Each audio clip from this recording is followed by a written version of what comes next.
Right, welcome to the channel, ladies and gents. This is a fascinating turn of events. This will shape and change things moving forwards hugely. For Marvel, for Predator, pretty big stuff. Pretty goddamn big stuff. Friday the 13th screenwriter secures the victory in the copyright termination case, definitively winning back the ownership and rights to the Friday the 13th franchise.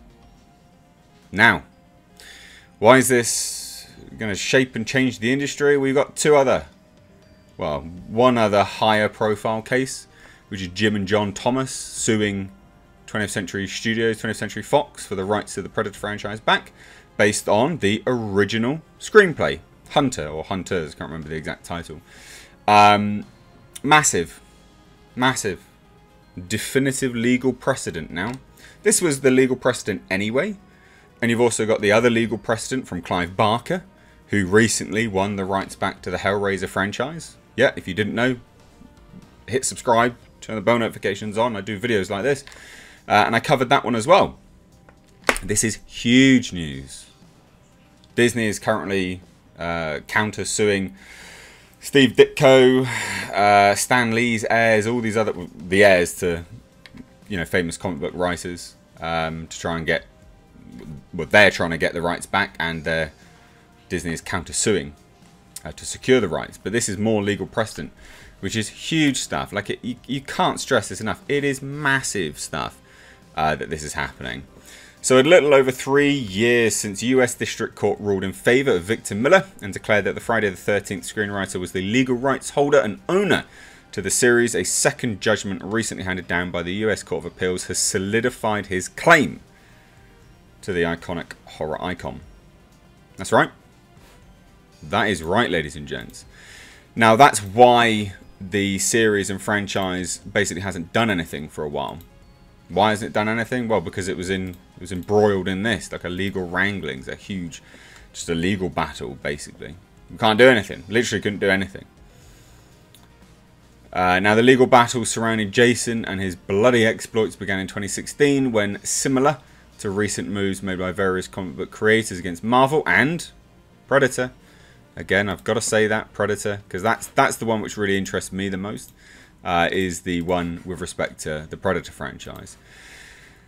And basically, Miller issued a copyright termination notice, which they can do after 25 years, if I remember rightly. And he did that to the longtime franchise producer and director of the original film, Sean S. Cunningham. In turn, Cunningham, as they always do, they countersued Miller, claiming that Miller was under a work for hire, which is basically what Disney has done as well.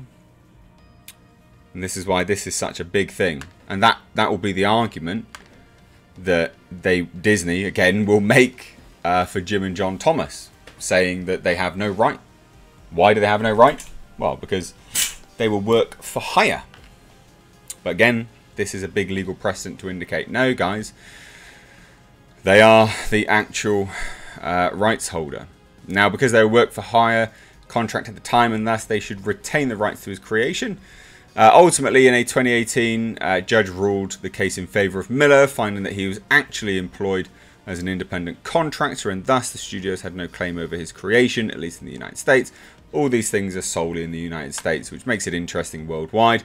But then, refusing to back down, Cunningham and the studios escalated the issue to the Second Circuit Court of Appeals, as they would do. This is a big thing to have. That guy would have made a lot of money, and potentially a lot more money to make from the Friday the 13th franchise. Huge money to be had. So they will battle it out. They will spend the money on it. And obviously hoping that they would win out in the appellate stages of the proceedings. However, it now appears that Miller has once again emerged victorious, according to documents obtained by The Hollywood Reporter's Eric Gardner.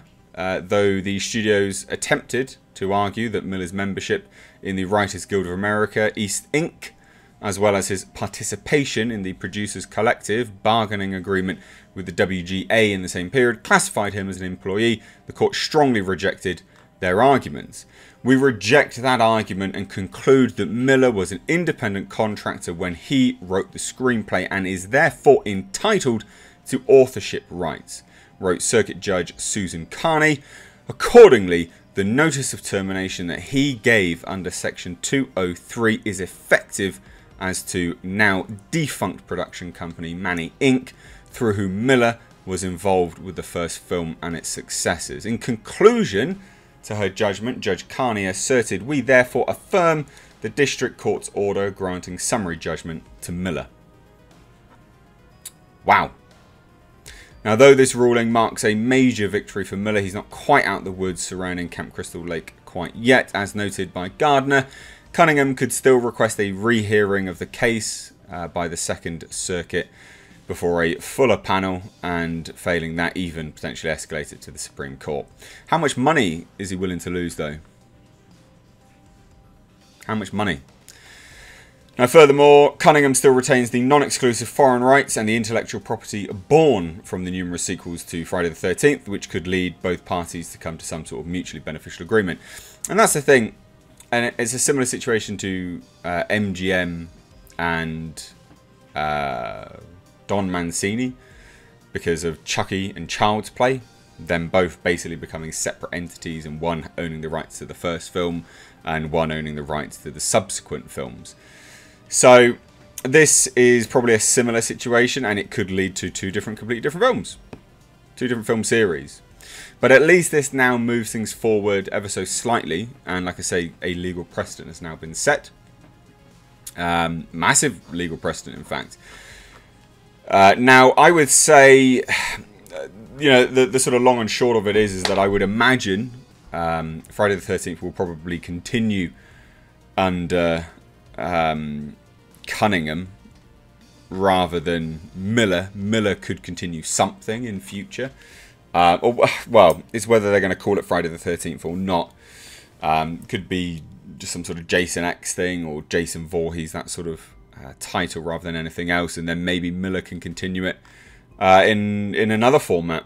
But because it's very specific to the US, we don't know what will happen internationally with this. It does seem like they're going to have to make some agreement between the two of them. But it is good because it does mean that, you know, Victor Miller now is going to actually, you know, make some money from this, as he should do. Because most of these people are absolutely just used and abused by movie studios, so it's good to see them making some money back, and it's good. Like this to me is good in terms of the wider implications of the industry. Like I said, Clive Barker won the rights to Hellraiser back recently, and this just solidifies the fact that the Predator rights could return as well, which is good. I think it is good because, goddamn, Predator under Disney again. It's like Friday the 13th being under Disney. Like, why? No, bad. Slap yourself. So this is good. This is interesting. It's interesting for the industry, and it's a legal precedent. So let me know what you guys think. It'll be interesting to see if we get any movement now on films. But yeah, let me know down below in the comment section. And if you are new here, you stayed this long, you might have enjoyed it. So hit that subscribe button and turn the bell notifications on. Like I said, if you missed anything about Clive Barker and the Hellraiser rights, it'll be because your bell notifications aren't turned on. You can also follow me on Twitter and turn the bell icon on over there, because I do share videos there as well. But anyway, guys, thanks so much for watching. Take care.